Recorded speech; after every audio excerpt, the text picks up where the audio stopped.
I would say that Phil and I go to a shir on Sunday evening, the Torah Rav Cook, and the guy who gives the shir, very nice young man, called Itai Gross, he was quoting this last night. Do you know something? I've forgotten what the connection was. Something about Eretz Israel, of course, because it's Rabbi.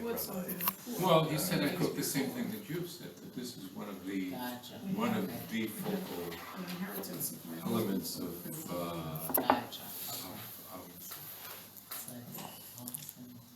how do you say it? Imagine what you're saying.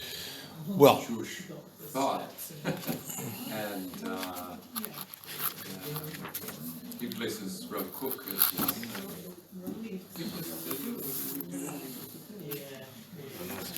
He put into the mouth of the Chaver something about it's all okay, but it's only for Eretz Israel because it's Rav Cook, obviously. I can't remember. Oh, what he was saying. He was saying is that that's what now that the verse says very clearly later on apparently. He comes up very strongly as a really we should be in Eretz Israel, and that it actually isn't quite right that we're elsewhere. Never. I think that was the. well, if we're going, one of the, okay, so we can. When he was asked by the Melech, Right. Kuzari, so why are you? He says, Well, yeah, that's not the way that it's supposed to be, and he actually, says I'm ashamed of our people or something, something along those lines, That's what he was. right?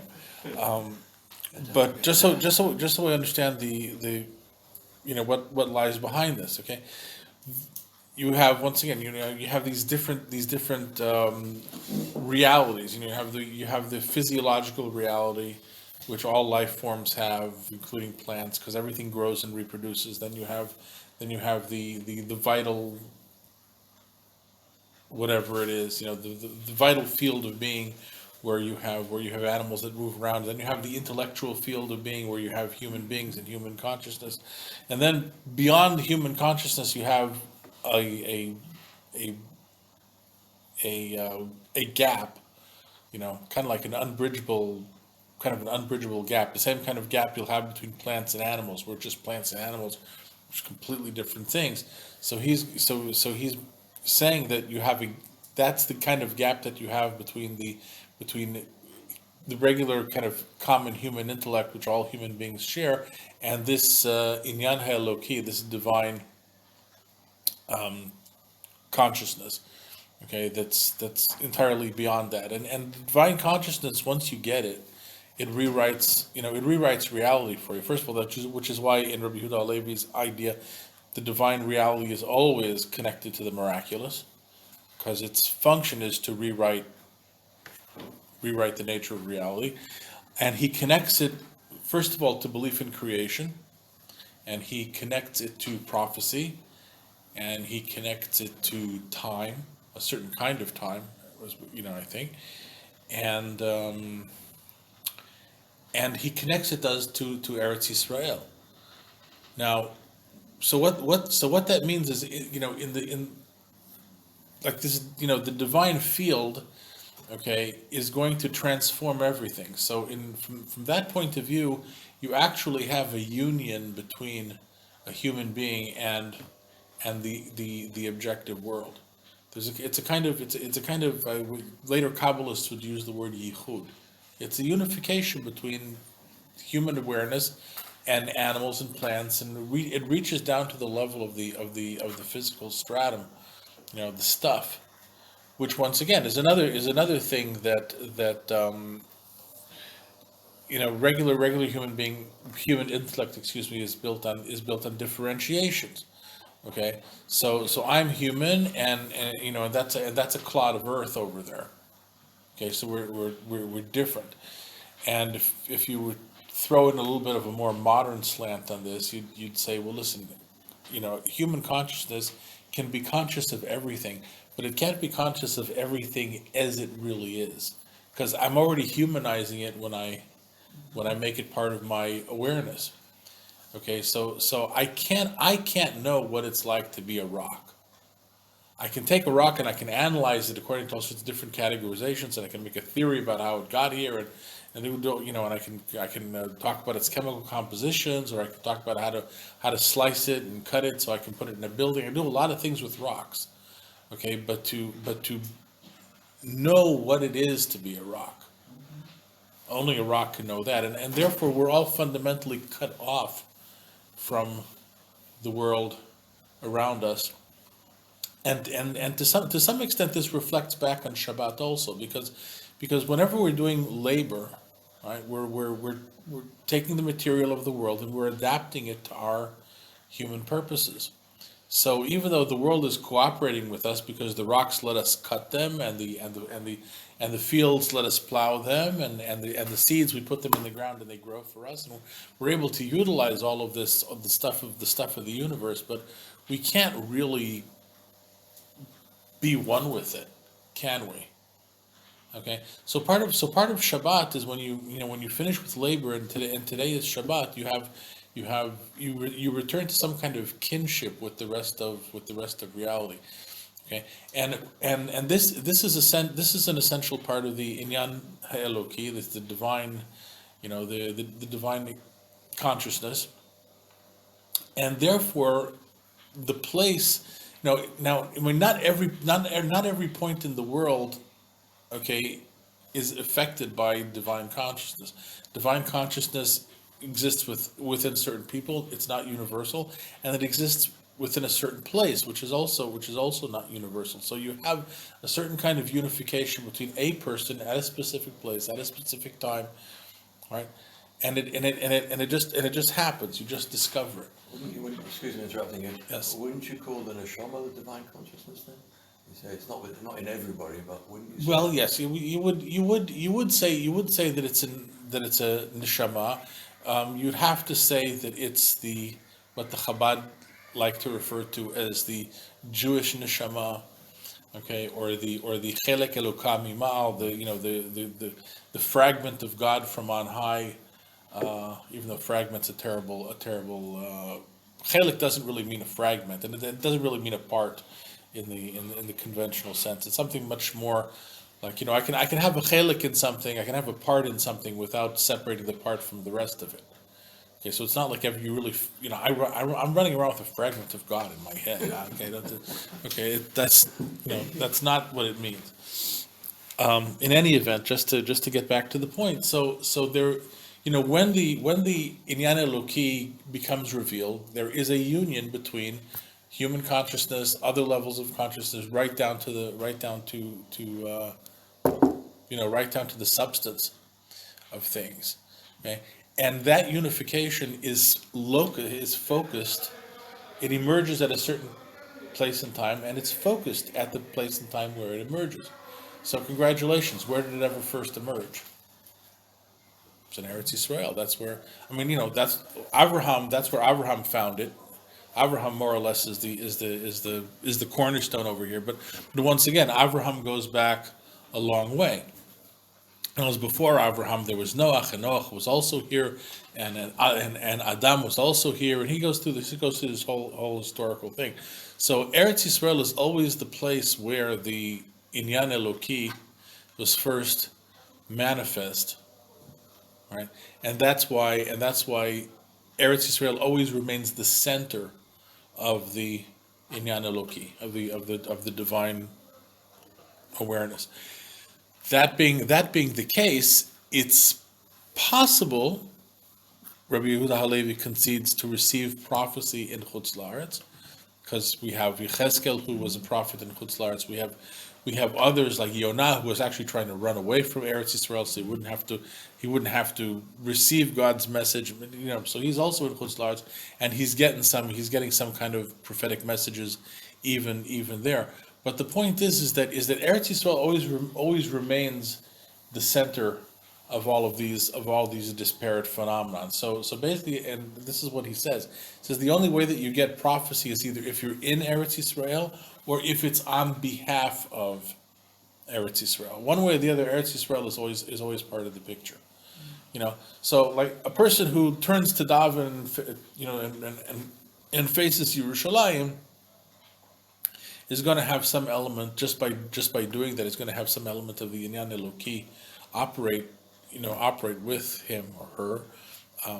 But and this can happen in Chutz La'aretz just as well. But there is a focusing of where is our center, okay, and that there becomes a very important thing. So you can have some kind of Judaism in Chutz La'aretz, but Judaism everywhere needs to be focused on the center. And if you can be in the center, you're in a much more powerful relationship with the divine phenomenon than you would be if you were anywhere else. Now, the Rav Kook spent some time.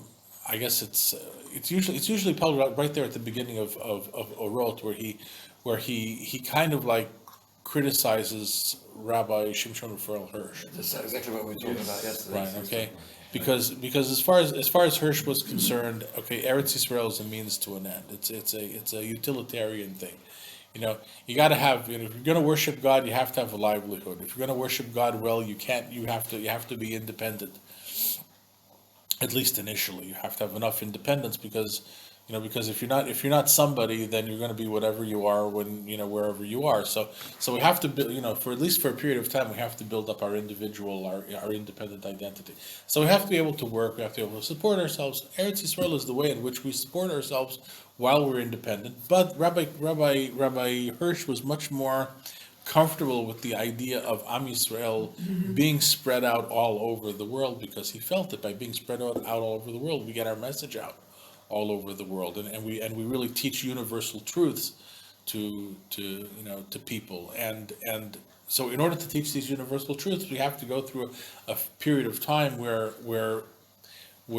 we live independently of everybody else. We have our own country and we have our own nation, and we develop ourselves as vehicles for the universal truths. And then something's going to happen whereby, bang, we're all over the place. Now, if we had not sinned, so this would have happened by natural expansion, okay? We would have just continued to expand, and our message would have gotten out, and before you know it, the world would be converted to goodness and to goodness and truth and religion, authentic religion. We weren't quite up to the task, so it has to happen through galut, okay? But Rabbi Hirsch, until God decides to make the next move and call galut to a close, okay, and restore us to our land, which Rabbi Hirsch obviously believed in. He was an Orthodox Jew, okay, but he didn't exactly think that everybody's supposed to agitate towards that goal. Let me just finish. On the other hand, Rav Kook was coming from the point of view of the Kuzari, saying, listen, if you're a Jew and you're in Chutz La'aretz, okay, you're not even practicing Judaism practically, okay, and because it's not just an intellectual thing; it's something that the earth and us and Hashem and Torah, it's all one ball of wax, so to speak. Okay, yeah. Where does Chabad's philosophy fit in? That's a big question. Yeah, that came up as well last night. Did it? All right. Well, because Chabad is a little, I don't know. You can't always necessarily put everybody into a nice box. Okay. One thing that I can tell you is that Rabbi Yehuda Halevi is the author. He's really the first person to actually explicitly state the idea of the Inyan Eloki, the fifth. Call it the fifth element, or the fifth state of being, the divine state of being. Right. And he's the one, he's the one that brings this idea out of the box and puts it on the table. Mm-hmm. So if you believe it, then what that says is that Israelites originally and Jews today have something essential about us that the rest of the world doesn't share, right? And that gives you all sorts of possibilities for all sorts of ideas. Some of them very good, some of them very bad, right? And Lubavitchers being very strongly influenced by both by Kabbalah and both by the the Tanya and the work of their own spiritual dynasty. Okay, they have a lot of sense of the inherent distinction of Jews above and beyond above all other human beings.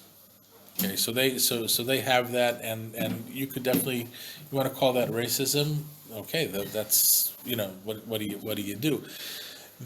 The issue here is that is the inyan Elokis, the divine something, is it inherently encoded physically, genetically in Jews?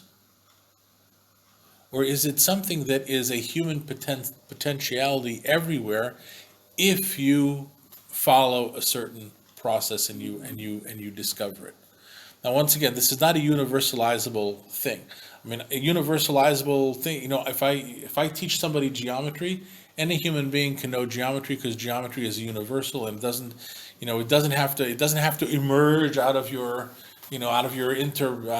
subjectivity and your objectivity and your, okay, it's not that complicated. Okay, you take this number, you take that number, you multiply them, you get the area of a square. When it comes to grasping the inyan Eloki, in a sense, God has to participate, and that means that there's always a gap. You can't make it happen. You can get ready for it. You can hope it happens. Okay, but there's something outside of you that has to intervene. Otherwise, it would be universal knowledge like everything else. Okay, so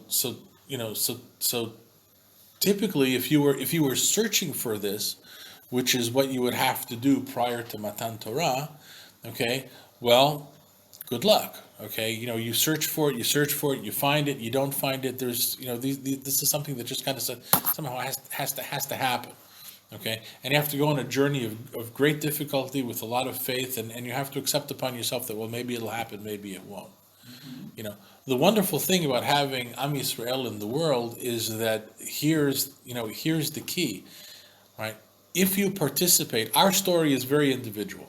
It's very individualistic. Okay, this is us. We were in Egypt. Well, now we got a Torah.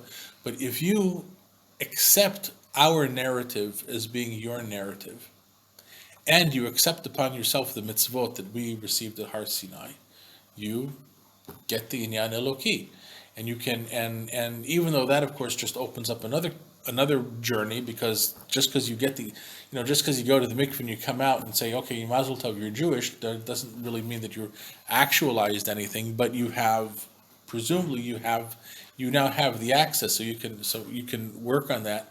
Okay, and even if you don't necessarily consciously get it, but you still somehow have it, and at the end of your life, Hashem will give it to you in Olam Haba if that's what it takes, right? But you have a greater sense of certainty about getting it, and it's not a genetic thing per se. It's a cultural thing, and it's a narrative thing. So everybody who's part of this story, which is the story of how the divine consciousness came into this world and evolved along the path until it came to Matan Torah. So if you can accept this as being your story, and you can accept upon yourself the mitzvot, then it works for you as well as it works for anybody else. Yehuda Halevi. So this is, and this is, I think that, okay, if somebody wants to challenge with racism, no, it's not really racism, because if it was racism, you would never really convert. All right. Now, the issue with Rabbi Yehuda Halevi, however, is that Rabbi Yehuda Halevi actually believes that it's inherent and it's genetic. He really thinks so. Okay, and I would say halacha is not like him in this regard, because if halacha was like him, even a convert would never really be able to say, God of my ancestors. He wouldn't be able to say that because his ancestors were not there. But Rabbi Yehuda Halevi is of the belief that in order to get the full measure of the divine consciousness, you actually have to be genetically connected to to Yaakov, to Yaakov's children, because Yaakov got it from Yitzchak, and Yitzchak got it from Abraham, and Abraham got it from his ancestors, and everybody got it all the way back from Adam. And it is, as far as Rabbi Yehuda Halevi is concerned, a genetic propensity. Okay, and he says that. Yes. Yeah, so my question is, why do we have to interpret chosen people as racist? Chosen implies a lot of responsibilities with this chosen, right? Yeah. In the end, genetically, we all come from the same place. All humans, or All humans. well, you see, okay, we're gonna see there's a theory about that. Sure, Adam originally had it, okay, but then some of Adam's children lost it, and some of the ones who lost it irredeemably. So they're now just they're just off the planet as far as that is concerned, okay, and so forth and so forth and so on. I think, frankly, okay, that Rabbi Yehuda Halevi didn't have to say this. He didn't have to. This is not an essential part of the theory. Okay, this is just making some sort of genetic linkage out of it, which may or may not be true. And like I said, the way that we do this halacha l'maseh, no, it's not really true. Okay, and there's Chazal also said, that there was Ovadia, okay, the prophet Ovadia was a ger, he was a convert. So what does Rabbi Yehuda Halevi have, do with that? Nevertheless, it's part of Rabbi Yehuda Halevi's attitude, okay, that there's a genetic component, okay, which is why you can have it you can have it kind of like as a potentiality in you, and you might have to undergo some sort of event in order to trigger it, but you can't trigger it unless you've already in some way got it. So if you took Eskimos and you ran them through the whole story of Abraham, Yitzchak, and Yaakov, you have to wander around looking for a promised land, and then they find the land of the land of the perfectly round igloo or something, and with many walrus, and then they go into exile, and then they get enslaved by somebody else, and then you could do the whole spiel with them. Okay, they would not get the Inyan Eloki because But the Eskimos are the frozen people, not the chosen people. fair. That's okay. That is good. In any event, the idea of chosenness, okay, primarily what it carries with it, which is not, I don't think, sexist anyway, or sexist or racist, is the idea that we can't make it happen to ourselves. Okay, and that's because, once again, the emergence of the Inyan Eloki, okay, whether you have it inherently or intrinsically, or you don't have it at all, and it just so happens to hit you, okay, it's not up to you. You can do the preparations, you can long for it, you can wish for it, you can search for it, okay. In the end, it's got to happen to you. It doesn't work the other way around. Okay, so Question. yeah. Person who is not observant and can't understand how another person could observe these things, is that because they don't have it? Well, that's a loaded question. Okay. Typically, you would say, as a matter of halachic principle, and halacha here, halacha works over here, because basically, halacha gives you your axioms. Okay, if the halacha decides that you have access to the Inyan Eloki, and since the Inyan Eloki is established by halacha, then you'll have it. Thing is, once again, you can be non-observant, you can be irreligious, until you cross a certain line. You still have access to it if you want it. Okay, and that would be the official answer. So all of the chilonim, all the people who don't believe in anything, all the people who think that mitzvot are insane, and that that Judaism is a fossil that should have been dumped a long time ago. All the people or that none of the things in the Bible ever happened. There never was such a person as Moshe or David or Shlomo. All those characters, as long as they're halachically Jewish, they always have the possibility of doing tshuva. If they should happen to cross a line where they lose that, which you could, you know,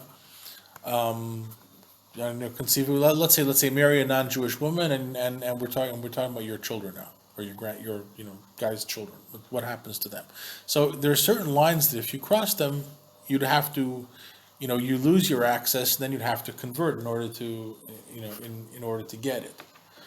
But that's the idea that halakha decides who accesses the divine something or another is the objective answer to that question.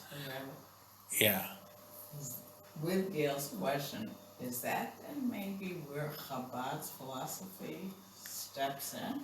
Oh yeah. That's it. Yeah, right? absolutely. Although once again, Chabad are a little bit they're more essentialist than that. Like they actually think in terms of a divine soul hanging around over there somewhere, and if you're born from a Jewish mother, you get it, okay, and so they're very literalist about how they understand this. I would probably be a little bit less literalist, but actually coming along the same line. So they think that the halacha decides who gets a Jewish soul and who doesn't. And if you get a Jewish soul, this is like a little ball of energy, and it comes down from someplace in Shemaim, and it goes through your mother and your father and zapping to you, and there you've and there you've got it. That's really their concept, and and that's pretty much the way that it's phrased in Kabbalah. So I'm not equipped right now to try and break that apart and see if there's a different way of presenting it. But here's the other thing, and there's some hint to this, is that it is possible, which is this is a reasonable assumption. It is possible for there to be Jews who have no inyan Eloki, because something got mixed up, because something got mixed in. They're Jews, they're raised Jewish, product of a Jewish mother, Jewish father, but they happen not to have the inyan Eloki. They've lost it. It's lost. It's not there. Okay. But I could see that, because I know. Let's be people practical, who won't understand, and Right. don't want to understand how you can be religious. You can, Right. and don't want to understand that you're observing something. It's just, I'm gonna have my party on a Saturday. I don't understand why you can't come. Yeah. Well, you want to It's like yeah, totally if you oblivious, no clue. if you want to see where this kind of like creeps into traditional Jewish texts, you look at texts in the Zohar that talk about the Erev Rav, the mixed multitude. Okay, and you say there are Erev Rav amongst us.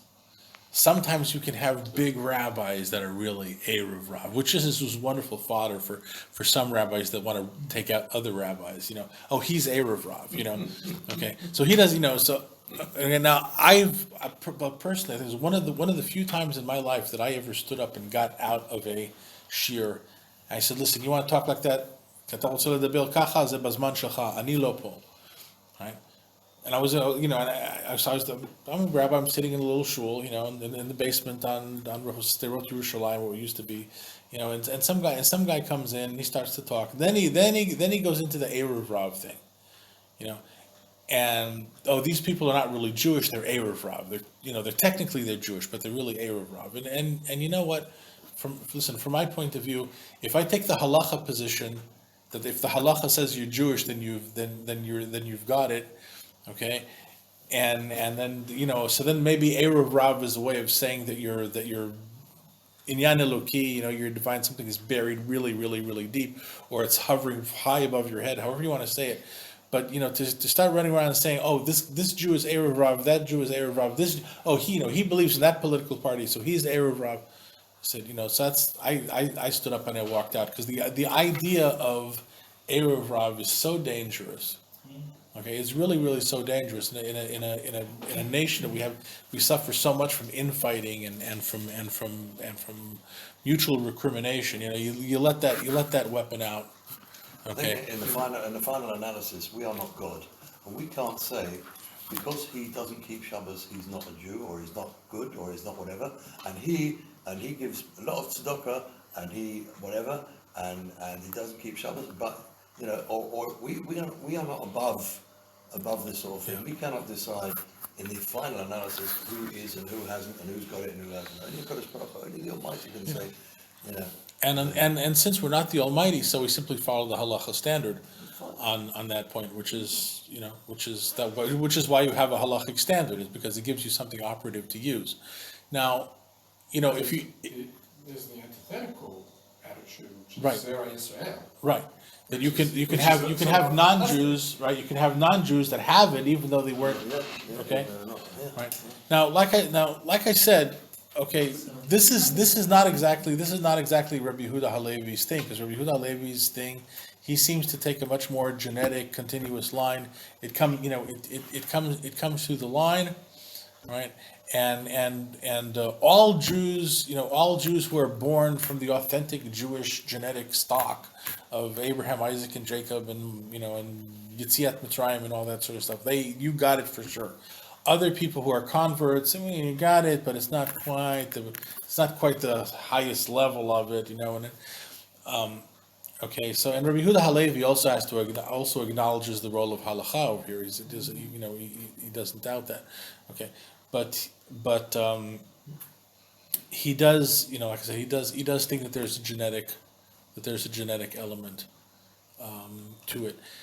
Interestingly enough, one of the things that you would always argue with this idea is that, like, genetics is a physical state, really. And what can a physical state have to do with a spiritual potentiality? And that would be basically one of the questions that any person would ask at this point. Interesting answer. It's recently become known by geneticists, and they're still trying to figure out how this works, that ancestral experiences actually alter your DNA in some way, so that ancient experiences actually pass themselves on. So, like, any therapist will tell you that somebody comes in, with symptoms of trauma that they've never been traumatized. They grew up and had a wonderful life, but your grandfather was in a concentration camp. Okay, but why should a grandson or a granddaughter suffer symptoms of post-traumatic stress disorder? Okay, and they did apparently some research in Iceland where they had very, very, where they had good years and bad years as far as crops go, it's Iceland, of course, right? You don't call it Iceland for nothing, and you could, and they wrote all this down, and somehow they were able to see that, the children who were born in a particularly bad year and suffered privation as an infant, their children continued to have symptoms of malnutrition, even though they were born in years in which there was a bumper crop. So, you know what? Genetics is a pretty weird thing. It's a lot of science is weird these days. So I'm going to say one last thing, which I'm almost inclined to turn off the recorder before I say this. Okay, but here goes. There's a similar argument. There's a similar argument between the nature of what is the nature of Judaism? Is it a culture and an obligation and or is it this divine something or another which is genetic? Okay, and you have a similar argument between Shia Islam and Sunni Islam. Okay, so the Sunnis hold basically that Muhammad was just a prophet. He was a great guy. He was the prophet. He got the angel Jibril to reveal to him the Quran, but Muhammad is ultimately nothing more than a telephone. Okay, and once the transmission stops, the telephone is of no particular significance. Therefore, who is supposed to be the leader of the Ummah? Who is supposed to be the leader of the Muslims? A Khalif. A Khalif is like a Machlif. He's he's the replacement. He's the replacement for Muhammad. How do you pick the Khalif? He should be pious. He should be good. He should be this. He should be that. He should have all sorts of qualities like Muhammad himself. We'll rest him, you know. But he could be anybody. I mean, there's no reason why a Khalif needs to be anybody specific. Whoever has the qualities is a candidate, right? And it also happens to be, by the way, that Muhammad didn't have any sons, which of course helped the Khalifate take root because he didn't have any boys to pass the thing on to. But he did have a daughter, Fatima, who married somebody called Ali something or another. And Ali was Muhammad's son-in-law, of course, and their children, of course, had males. And the Shia meaning the party, so it's because they were kind of like the party of Ali. So they believed that there was something inherent and intrinsic to Muhammad as a person. Prophecy was inherent in the family. Prophecy runs in the blood. And therefore, the leadership of the Ummah should always be given not to a Khalif, but to an Imam, someone who embodies the same thing as the original prophet. And this is what Shia and Sunnah fight about essentially to this day. And so Shia has a lot more influence, has a lot more emphasis on people, on events, on graves, on tombs. The tomb of this guy is holy, the tomb of that guy is holy, the tomb of the 5th Imam, the 11th Imam, the 10th Imam, and the 12th Imam who supposedly went into hiding and disappeared and is going to come back at the end of days. Who Ahmadinejad, by the way, from Iran, thought that he was in communication with the 12th Imam. His 12th Imam is in occlusion, he's like gone, right? And so forth and so on. But the Imam has to be, the Imam has to be the leader, and in order to be the Imam, you have to be genetically connected to Muhammad. Now, there's also a group of Ismaili Muslims who have a living Imam, which is very cool, because this living Imam is so westernized and so cultured. Okay, you couldn't tell him from a regular Englishman walking down the street, and he says he makes a fine speech. And so far as I know, Ismaili Muslims are really on the up and up. They're just fine, wonderful people. Okay, people that you'd be proud to call friends overall. But they're considered to be part of like a Muslim sect actually, and they also have all sorts of doctrines where they kind of doubt the importance of doing the mitzvot of Islam because they value the spirit of Islam over the mitzvot, and so forth and so on. And our Druze, by the way, are an offshoot of Ismaili Islam. Because there's one of the imams of the Fatimid Caliphate. Okay, now remember, because this is named after Muhammad's daughter, whose name was Fatima, so they called it the Fatimids. So one of these guys had some sort of presumptions as being such a tzaddik that he was God incarnate or something like that. Which should sound familiar to us in case anybody, without pointing any fingers as to what's the Jewish version of that, right? So I have to say lahavdil, right? But a whole religion actually grew up around. They claim not to be Muslims. Well, no, they're not. They're not because as far as they're concerned, from this one Khalif was the light of God incarnate in the world, and he began to teach, and he had some prophets and some things, and then what comes out of it is something that is no longer Islam. Mm-hmm. So and the Druze have their own separate identity, and they're not Muslim. So this the idea of this genetically transmitted something or another, okay, was a really hot button topic in the Muslim world. And so there are people who point out the parallelism between Yehuda Halevi's, version of the Inyan Eloki and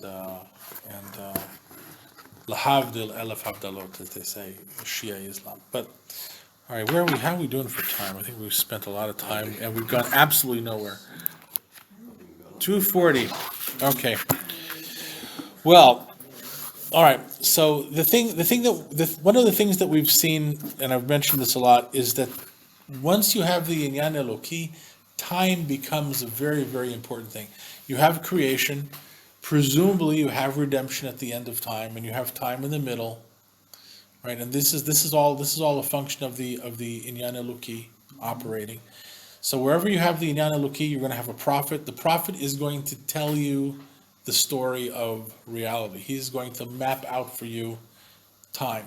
And all of the people who have listened to this message are going to share the same time frame. And the time frame is also going to be centered on, where's the epicenter of the time frame? It's Eretz Yisrael. And sometime later on in the second section, he's going to work it out. The way that you know is because we do, like, Shabbos from sunset to sunset, let's say. Okay? So sunset on Friday is really the beginning of the day, where the day begins, and the day begins in China. So sunset in Eretz Yisrael corresponds to midnight in China. And therefore, the real, so let's say Monday begins when midnight, the point of midnight, which is like revolving around the globe, when the point of midnight crosses the border of China, like, crosses over Japan or China, or, and then it becomes the next day, and that day itself moves around until it completes one circle, and then it becomes the next day in China. Why not for China? Because China is the beginning of the world. How is it? Yeah, because the sun rises in the east and it sets in the west. And back in very, very, very ancient times, when people thought that the earth was flat, so you figure that, you go to China, China's the end of the world. And nobody really, people just kind of assumed that the world was what's the word? Balanced? That the world was even, that there was as much, that starting from here going to the east, and starting from here and going to the west, that you have basically the same distance.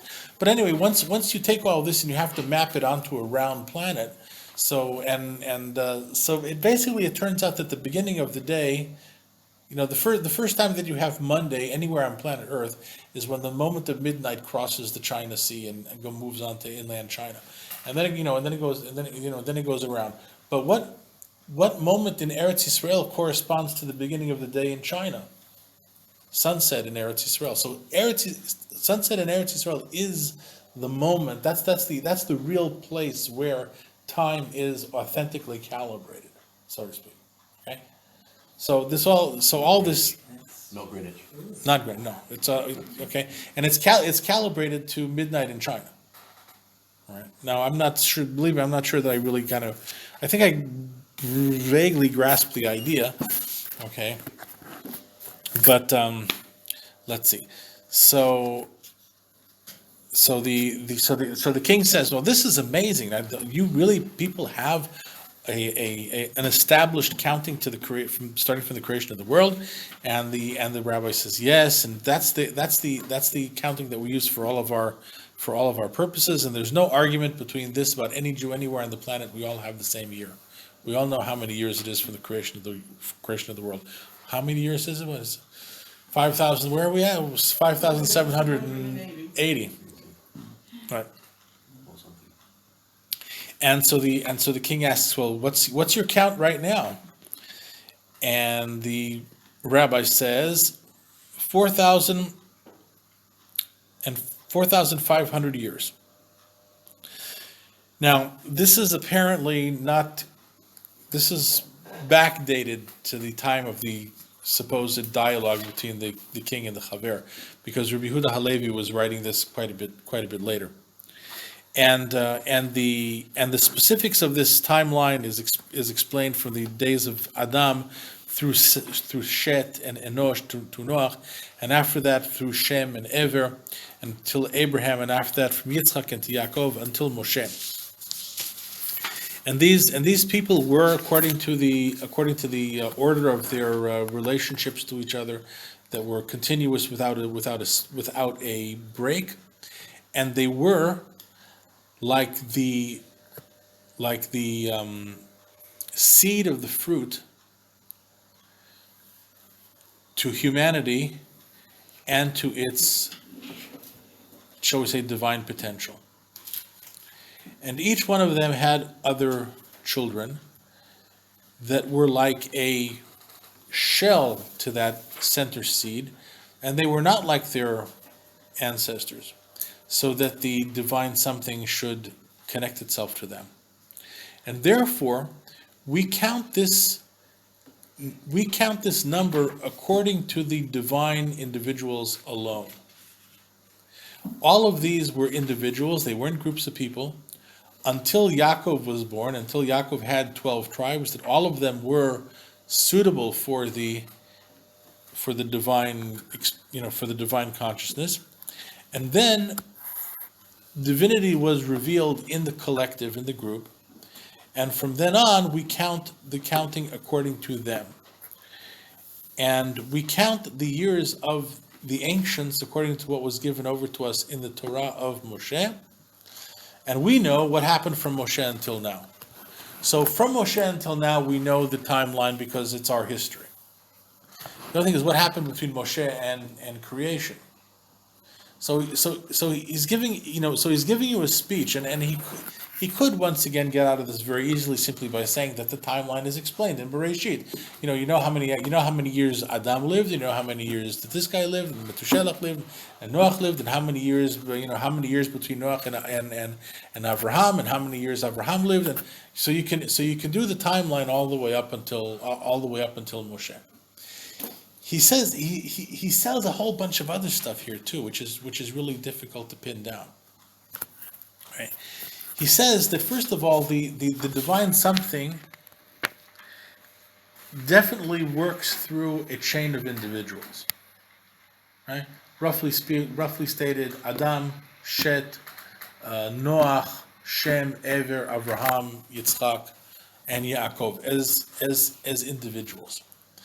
But he says that all of these individuals contain the divine something within themselves, so that makes them like the seed, or that makes them like the nut, or that makes them like the fruit that you would eat. That's the desirable part.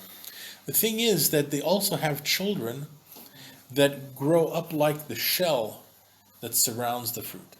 Now the shell is not edible, at least in most fruits it's not, and you basically have to break it away and discard it. It falls away.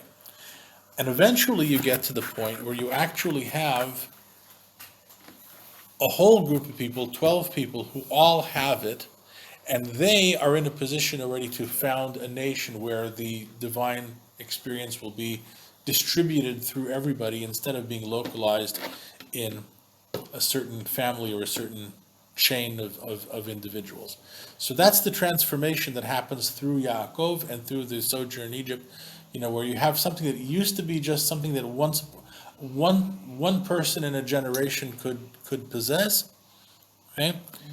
And now it's become something that can be experienced through belonging to a nation. It's a very major change in paradigm. Okay, now. We good? I just want to ask you, I'm just curious, since I'm just following English, what is that exact expression, the seed of the fruit with the shell in Hebrew? What's the... It says like this: Kigarin hapri, as the fruit of this, as the seed of the fruit is le'adam, to humanity, and v'chisgulato, and to his potential. Okay. So it's and each one of them had banim achirim, other ones. Shelo hayu ki'im keklipa legarin. They were just the shell around the seed. Now, by the way, anybody noticed that Anybody ever grow up with like Hasidic parents who were kind of superstitious and everything? And they were saying the klippus, the klippus, the klippus. You know, you have to fight against the klippus. You have to protect yourself against the klippus. Klippus are klipot. Okay, and it's a kabbalistical concept. What is Glick? Shells, Oh. husks. Okay, Okay. so it's a kabbalistical concept that's very, very strongly related to what we've got over here. You and them, us and them. Well, it's us and them. There's also a sense that you know when you have the Inyan Eloki, you have a certain experience of the world, which is very precious. And if you step outside that experience, you're going into other levels of reality, which are not as vibrant, not as divine, not as connected, not as, you know. And if you go to the farthest extent, you go into the universe of meaninglessness and Like chaos. breaking the boundaries, more or less. Right. So the klipot are these layers of I mean, you know, this is if you live your entire life in one of these klipot, of course, then that is, you know, that's your reality. Okay. And if all you have is the objective contours of the universe, so then you're, you know, as far as this is concerned, you're in a klipa because your experience of reality is very materialistic and very disconnected from divinity. If you're closer, then you're in the fruit as opposed to being in the shell. Okay, so, but, you know, also one of the things that Rabbi Yehuda Halevi is trying to point out is that therefore don't be amazed that Abraham has Yishmael, that Yitzchak has Esav, and that these kids, they got to go their own way.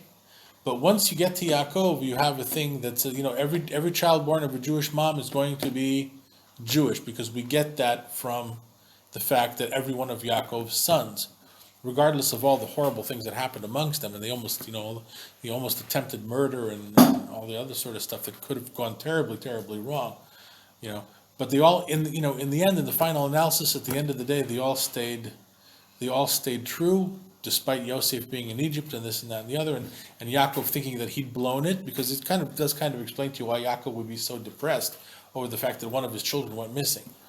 I mean, okay, now, one of your children going missing or being killed or being eaten by a wild animal is a terrible, terrible thing. But I mean, look, you know, life goes on, right? And Yaakov never seems to recover from this, okay? Because from Yaakov's point of view, this is a package deal. If 100% of my children are not in this with me, if one of them's out there doing something else, then that means that this is not really it yet. And Yaakov is kind of staking his life on his ability to be the one who makes the Inyan Eloki so pervasive in his own consciousness that he no longer has any dark spots that will express themselves in his children. So his children are going to be the ones who can be the foundation of a nation, right? So, you know, so that's the Kabbalistical read of this, which is what Rabbi Yehuda Halevi is buying into very strongly. The thing that's very interesting to me, okay, is when he says like this, that since there were those people who were like a shell to the seed, and they were not like their ancestors, so that which would allow the divine something to attach itself to them. And therefore, we count our counting according to the divine ones themselves. Now that's very interesting, because I mean, look, if the Torah gives you a counting of the generations, then you can base yourself on the counting of the generations. Why does we only count time according to the divine people, not according to the shell husk people. What he means was that. But in would you? Bereshit, you follow that line. That's true. But would the number be any different if you were counting the husk people? What difference would it make as far as the timeline? Okay, as far as the length of time, which if you use the husk, if you counted from the years of Yishmael and not from the years of Yitzchak, what difference would it make? Okay, so I think that there's part of a little hint over here, okay, that the timeline itself is conditioned and created by the Inyan Eloki. It's not it is possible that there would be alternative narratives, alternative timelines, alternative chronologies, which we don't follow because they're part of the husk shell reality and not part of the divine reality. So like, don't be amazed if you dig up human fossils from 3 million years ago, okay? Don't worry about it, because that's just that's part of the husk, and that's not part of the, okay, that's not part of the Inyan Eloki. Okay, so I think that he's kind of opening up the door, because he's going to come back, I think, to this theme a little bit later. And once again, it's a vague hint. It's a very subtle hint, which you wouldn't catch, I don't think, or which a lot of people would probably disagree with anyway, even if they did catch it. Okay, so the Kuzari replies that he says, listen, this specificity about your chronology really removes doubt from the heart. Because, you can't claim that there could be any kind of conspiracy about this. Okay? You can't make something like this happen if you have, let's say, even 10 people who agree about it, without getting it all confused and mixed up, and which would then reveal the secret of their what's that word? Kanunya, the secret of their conspiracy. Okay. And generally people dismiss the words of somebody who comes to them for the first time with a counting like this, and request that you believe in it. Right? And how much more so is it impossible that you get many people, multitudes of people to agree to such a chronology, especially insofar as your counting is still close to the events described, and therefore lies and falsehood cannot attach themselves to it. Okay. So essentially his point is here that if you wanted to make up a chronology that would be the chronology for a large group of people, that would spread all over the world, so that all Jews have this chronology, you couldn't make it up by having some sort of conspiracy. You can't get a bunch of clandestine people together and say, okay, let's make a conspiracy to get everybody to think that the world is 5,700 years, and and there's the guy called Adam, and all of this. You can't, you basically, if you tried to make a conspiracy like that, if you got 10 people involved in the conspiracy, sooner or later one of them would contradict the other, and the whole conspiracy would fall apart. So you can't just hoist this chronology on somebody. Right? It has to be accepted by the people that you're attributing it to. Okay, so that means that the people that you're selling it to have to have really some very convincing reason to believe in it.